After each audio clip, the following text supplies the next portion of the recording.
이번에는 오늘 아침 6시 마감한 미국 증시 봅니다. 고용지표 하나 나왔죠. 고용시장이 견고한 흐름을 보이고 있는 가운데 기대 인플레이션은 하락해서 미국 경제의 연착륙 기대가 커지면서 미국의 증시가 일제히 어제에 이어서 또 상승 마감했습니다. 이 같은 소식 속에 내년 조기 금리 인하 기대감은 낮아진 반면에 미국 경제가 연착륙할 것이라는 기대감이 커지면서 주요 지수들을 밀어 올렸습니다. 경기 연착륙에 대한 기대감으로 지금 이틀째 상승세를 지속하고 있어요. 11월 고용 보고서는 실업률이 전월보다 떨어지고 일자리가 늘어나면서 금리 인하 기대를 요원하게 만들었지만 투자자들은 미국 경제의 펀더멘탈이 강하고 경기 연착륙 가능성이 높아졌다는 긍정적인 방향으로 오히려 해석을 했습니다. 오늘 다우지수 0.36% 상승해서 36,247. S&P 500은 0.41% 상승해서 4604, 4600 넘었습니다. 나스닥 지수 0.45% 상승 14403. 필라델피아 반도체는 0.71% 상승 3774입니다. 지금 다우지수, S&P 500 지수, 나스닥 지수 연중 최고치를 넘어섰어요. 작년에 계속 떨어졌죠? 작년 봄 이후 지금 최고치입니다. 3대 지수는 주간 단위로도 상승 흐름을 지속을 하면서 6주 연속 올랐습니다. 6주 약 한 달 반이죠. S&P 500 지수는 6주 연속 상승세를 이어가면서 올해 최고치 경신했어요. S&P 500 지수가 2019년 이후 처음으로 6주 연속 상승세를 이어가고 있는 것입니다. S&P 500 지수 올해 약 20% 올랐어요. 지난해 3월 이후 가장 높은 수준입니다. 다우도 6주 연속 올라서 2019년 2월 이후 가장 긴 기간 상승세를 기록하고 있습니다. S&P 500 지수 작년 2022년 3월 이후 한창 떨어지기 시작했을 때예요. 그때 이후 최고예요.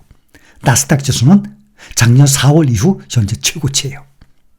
오늘 빅테크주들 보면 7종목들 중에서 어제 5.31% 급등을 했던 알파벳만 오늘은 1.42% 하락했습니다.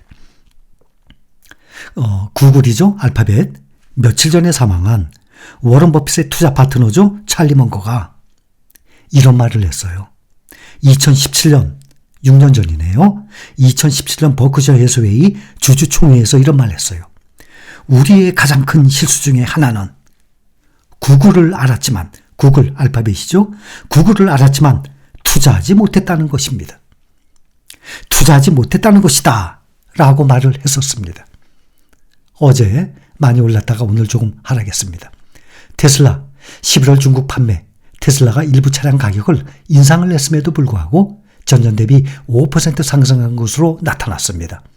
테슬라 주가 중국 판매가 늘었다는 소식에 어제 1.34% 상승에 이어서 오늘도 0.49% 상승했습니다. 어제 AMD, AI 인공지능 반도체 공개한 영향으로 크게 올랐죠. 9% 이상 10% 가까이 올랐다가 오늘도 0.43% 추가 상승했습니다. AMD가 반도체 시장의 공룡 엔비디아에 도주장을 내민 가운데 월가에서는 엔비디아에 대해서 갑론을박이 펼쳐지고 있습니다. 월가 분석가들은 AMD가 유망해 보인다면서도 엔비디아의 대안으로 떠오르기 위해서는 시간이 필요할 것이라고 평가하고 있습니다.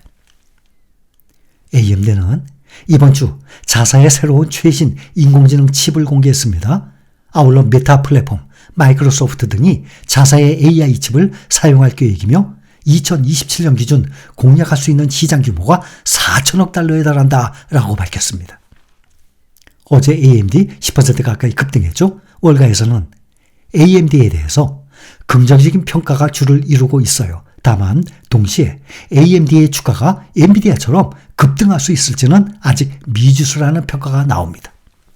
올해 들어서 엔비디아는 3배 이상 220% 이상 상승을 했고 AMD는 2배 이상 100% 이상 올랐습니다. 고용시장 보면 오늘 강한 흐름을 보였는데 미국 노동부에 따르면 11월 비농업 부문 고용이 19만 9천 명 늘었어요. 시장 예상치가 19만 명이었거든요. 이거를 9천 명 정도 웃돌았습니다. 이렇게 고용이 예상보다 강한 모습을 보였지만 수치에서는 전미 자동차 노조의 파업 종료로 해당 근로자들이 일터로 복귀한 것이 반영됐다고 합니다. 그 해당 수치가 고용을 3만 명가량 늘린 것으로 추정이 됩니다. 실업률, 11월 실업률이 3.7%, 10월에 3.9%에서 오히려 더 낮아졌어요. 0.2% 낮아졌습니다. 이렇게 미국의 11월 고용은 다시 서프라이즈를 기록했습니다. 고금리 지속에 따라서 노동시장의 둔화를 예상을 했는데 실업률이 오히려 줄고 일자리가 늘어난 것입니다. 실업률은 1월과 4월에 3.4%로 최저점을 찍었었어요. 그 다음에 8월, 9월에 3.8%, 10월에는 더 높이 3.9%를 기록했는데 4% 진입을 볼까 했는데 11월은 오히려 3.7%로 줄었습니다. 금리 인하, 내년에 금리 인하만 생각한다 그러면 4%가 넘어야 되거든요. 실업률이. 가을에 파업을 벌이던 이 노조들이 대부분 일터로 복귀한 영향이지만 미국 경제의 실업률은 지금 현재 5.5%라는 고금리에도 불구하고 역사상 가장 낮은 수준을 유지하고 있습니다. 지난달의 수치는 15만 명 증가로 유지가 됐고 9월 고용은 29만 7천 명에서 26만 2천 명으로 하향 조정됐습니다. 11월 고용 증가로 인해서 연방준비제도의 기준금리 조기 인하 기대가 후퇴를 하면서 국채금리는 다시 상승했습니다. 10년물 국채금리가 4.23%까지 올랐고 2년물 국채금리는 4.73%까지 올랐습니다. 시장에서는 연준의 내년 3월 금리 인하 가능성이 45.6%, 전날에 64.4%에서 이번에 고용지표 나온 다음에 크게 후퇴했습니다. 시장에서는 다음 주 예정된 연방공개시장위원회에서 연준이 금리를 동결할 것으로 예상을 합니다. 시장에서는 연준이 12월 마지막이죠. 이번에 FOMC 정례회의에서 금리를 동결할 확률 98.4%로 보고 있습니다. 다음 주 중요하죠. 소비자 물가지수 CPI 발표되고 또 금리 동결할지 여부 발표가 됩니다. 미시간 대학이 발표하는 12월 소비자 심리지수 69.4, 전달에는 60.4보다 나아졌습니다. 1년 기대 인플레이션은 3.1%로 전달에 4.5%보다 크게 하락했습니다. 이것은 21년 3월 이후 가장 낮은 수준입니다. 5년 기대 인플레이션 2.8%예요. 전달에 3.2%보다도 크게 낮아졌습니다. 이런 데이터는 연준이 금리 인상을 끝낼 가능성이 점점 높다는 것을 말해주는 것입니다. 미국의 증시가 연말 시즌 접어든 가운데 어제도 말씀을 드렸었지만 미국의 개인 투자자들이 앞다퉈서 주식 매수에 나섰다고 말씀드렸죠. JP모건은 투자 메모를 통해서 미국의 개인 투자자들이 최근 주간에만 총 68억 달러, 9조에 가까운 8조 9천억 원어치 주식을 매수한 것으로 집계가 됐다고 합니다. 근데 그 집계에 따르면 개별 종목으로 매수 인기를 끈 1등 종목이 테슬라. 우리나라도 테슬라죠. 테슬라, 애플, 엔비디아 순이죠. 근데 미국 개인 투자자들도 가장 많이 매수한 종목이 테슬라, 그 다음이 엔비디아, 그 다음 아마존, 그 다음이 어제 많이 올랐던 AMD 반도체, 그 다음 마이크로소프트, 메타, 스노우플레이크, 팔란티어, 알파벳, 월마트 순이라고 합니다. 이렇게 보면 다들 빅테크주들입니다. 월가의 대표적인 강세롱자예요. 톰리, 펀드스텔의 공동 설립자입니다. 톰리는 내년 S&P 500 연말 목표치를 5,200으로 제시했습니다. 이것은 월가의 예상 최고치예요. 톰리는 인플레이션 완화로 금융 여건이 개선이 되고 미국 경제는 견고하게 유지되면서 증시 강세가 이어질 것이라고 보고 있습니다. 그런데 항상 반대가 또 있죠. 이와는 반대로 월가 대표 강세론자에서 약세론자로 돌아섰어요. 마르코 콜라노빅, JP모건의 수석 전략가가 주식 투자자들을 또 경고하고 나섰습니다.